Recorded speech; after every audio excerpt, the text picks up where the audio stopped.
Hi, my name is Gibson, and I'm the creator of the Personal Development School.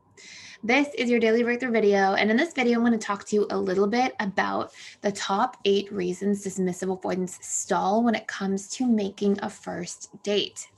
So, this is a question I have from a lot of people. So I figured I'd just go ahead and make a video about this and sort of collect together the top 8 reasons and major patterns I see DAs pushing back. So think of this as being, for example, like you're in a period of texting. Maybe you met through a friend, maybe you met on a dating app, maybe you met online in some form, and there's a back and forth, but like no, the DA is not really like making the first move to plan a date specifically. So we're going to cover 8 reasons that this is commonly something that can take place and what it really means and what's going on.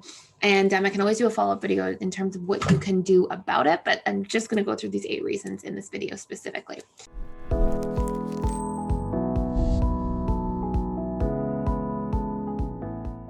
So before I dive in, please know we are closing our doors very, very soon for our 7-day free trial. It gives you access to all the different courses. You can check out all the dismissive avoidant courses.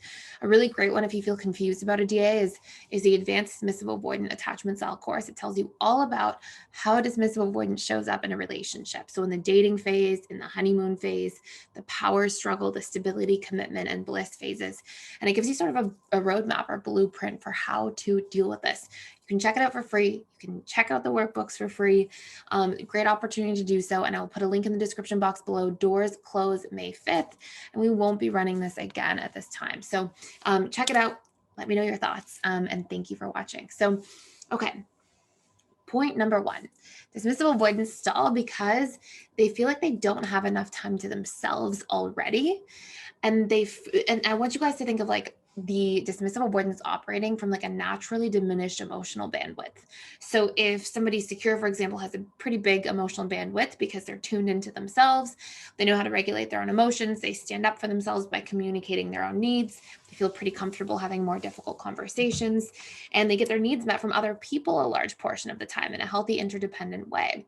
Versus a DA usually gets almost no needs met through other people. Of course, we get some no matter what. I say we, even though I was never a DA, but you know what I'm saying.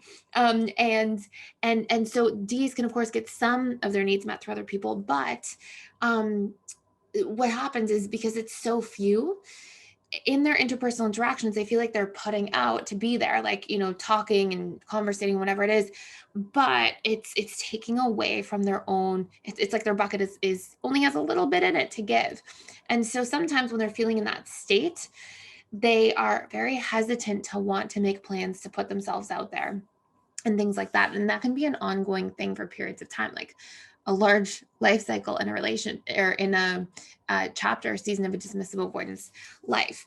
Now, what I advise is like, you know, I'll put a separate video around this, but don't stick around for like ever with somebody. You don't want to be in the gray area with anybody forever. It doesn't matter what their attachment style is.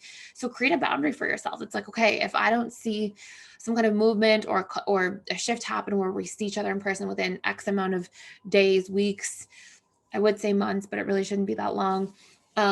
Unless you're like long distance and it's something like that, then, you know, I'm going to choose to move in a different direction. Okay. That's you standing up and showing up for yourself. So that's number 1.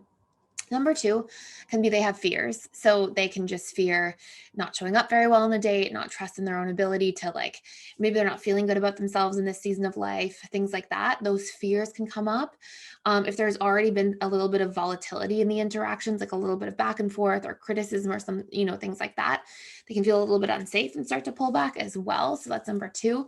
Number 3, fear of losing sense of self. A lot of, you know, DAs, when we actually dig into why dismissive avoidance fear commitment, a lot of it has to do with like, I fear giving up myself. Like I'm the only person to meet my needs. And if I then have to meet someone else's needs, nobody's here to meet my needs. And there's a lot of fear that can come in because a relationship can be very draining for a DA until they learn how to get their needs met from others and also meet their needs in more direct forms. So instead of through like playing video games for hours and hours, instead it's like through actually regulating their emotions and doing things that give them energy back as healthy habits instead of leaning on creature comforts that can actually take away a lot of the energy of a person.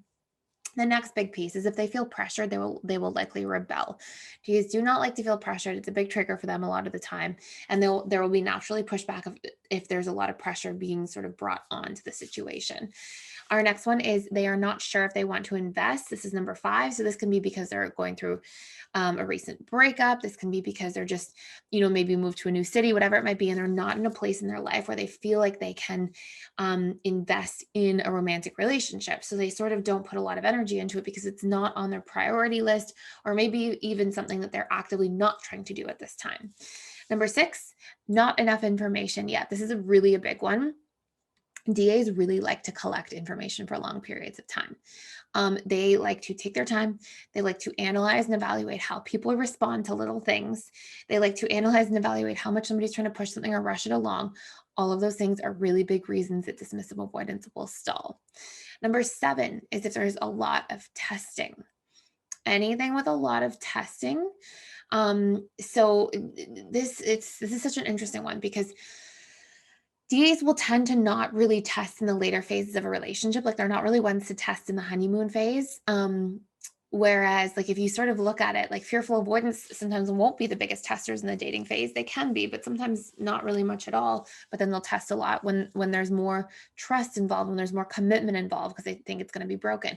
DAs, as they get more comfortable with somebody, they tend to really lower their suspicion, but their suspicion can be a little bit higher in the dating phase because they don't have a general trust towards people, strangers, human beings overall, in terms of like the impact somebody will have on their life, their time, all that kind of stuff. So they can sort of like play it a little bit coy and even throw out a few tests in the dating phase of relationship, and that can be normal as well.